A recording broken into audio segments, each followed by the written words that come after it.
पंकज जी राजस्थान से। जी नमस्कार गुरु जी। गुरुदेव भगवान आपके चरणों में दंडवत प्रणाम। महर्षि, पैसों के लालच में सरकारी नौकरी होते हुए भी शराब का काम शुरू कर दिया था। 6 महीने पहले आपके दर्शन व सत्संग के प्रभाव से शराब का काम बिल्कुल बंद कर दिया। गुरुजी, मेरा प्रश्न यह है कि जब पिछले कुछ समय से पुराने पाप कर्म याद आते हैं तो ये लगता है कि मैं चाहे कितना भी प्रयास कर लूं, मेरा ये जीवन व्यर्थ ही हो जाएगा। इस वजह से मेरे आचरण पर बहुत नहीं प्रभाव पड़ता है एवं जिनका संग मैंने छोड़ा है उनका संग पुनः हो जाता है। महाराज जी, इस मानसिकता को कैसे बाहर नहीं निकालूं?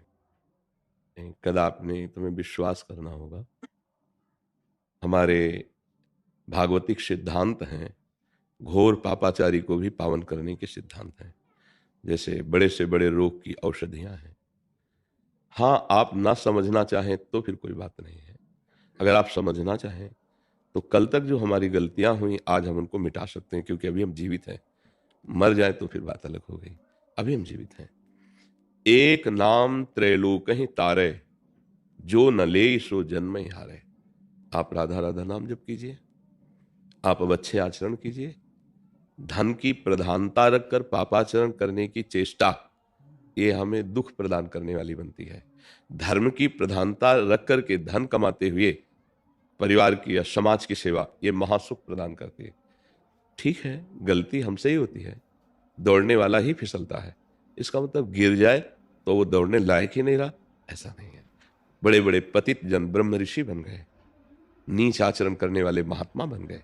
जब उनको ज्ञान हुआ, उन्होंने अपनी गलती का प्रायश्चित किया, वो परम पावन हो गए। सबसे बड़ी बात है, जैसे हम बहुत गलत हैं, अपने पिता से विमुख होकर बहुत गंदी बातें कर डाली, लेकिन लौटकर हम जो अपने घर आवे, अपने माता पिता के चरणों में गिरकर रोने लगे, वो थोड़ा कट वचन तो कहेंगे, पर वो पिता है। फिर कहेंगे देखो आज से अब कोई गलती मत करना, घर से बाहर मत निकलना, अब जो भी लगेगा चाहे सब बेचना पड़े, मैं तुम्हें बचा लूंगा। जब थोड़ा सा वात्सल्य उनका हमको इतना बल दे देता है, तो वात्सल्य समुद्र प्रभु हमें नहीं बचा लेंगे? वो तो स्पष्ट कह रहे हैं, अहम त्वाम सर्व पापेभ्यो मोक्षयिष्यामि मा शुचा। मैं तुम्हें समस्त पापों से मुक्त कर दूंगा। ऐसा नहीं सोचना कि हमारी जिंदगी बर्बाद हो जाएगी, नहीं। ये हमारी बात पर विश्वास करो। जब हम कह रहे हैं तो इस बात पर विश्वास करो। भगवान ने कहा है, अपिचेत सुदुराचारो भजते माम अनन्य भाग, साधुरेव समन्तव्य सम्यक व्यवसिता। ऐसा घोर दुराचारी रहा है। अपिचेत सुदुराचारो शब्द का होता सांगोपांग, अच्छे से पापाचरण करने वाला, सांगोपांग पापाचरण करने वाला। पर उसको ये समझ में आ गई बात सत्संग से या जैसे भी, यार मैं बहुत पापी हूं, अब भगवान के सिवा मेरे पापों का नाश होने का कोई उपाय नहीं। और भगवान की शरण में होकर नाम जपने लगा, तो भगवान कह रहे साधुरी समन्तव्य सम्यक व्यवसिता हिस्सा, उसे साधु मानो, अब मैं महात्मा बनाऊंगा। जब भगवान महात्मा बनाएंगे तो कितना अच्छा बना देंगे। बिल्कुल हमको घबराना नहीं। घोर पापाचारियों को भी परम पद प्रदान कर दिया। एक गांव में एक वैश्या रहती थी। तो वैश्या का गांव के बाहर घर होता था और एक बगीचा था। तो एक संत मंडली निकली, उन्होंने पूछा कोई एक बगीचा ऐसा एकांत शांत हो जहां अपने ठाकुर जी विराजमान करके आरती और भोग लगाए, फिर रात्रि हो रही है, एक रात्रि रुक के सुबह चले जाएंगे। तो कुछ लोग संतों का उपहास करने वाले होते हैं, तो उनका सबसे बढ़िया बगीचा वो गांव किनारे वैश्या वाले बगीचे को बताया।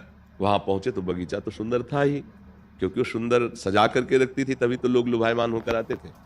उसमें ठाकुर जी विराज, अब देखो न जाने कौन से गुण पर दयानिधि जी जाते हैं। ठाकुर जी विराजमान के बस शुरू ही आरती, घंटा, प्रार्थना, जय जयकार, कीर्तन।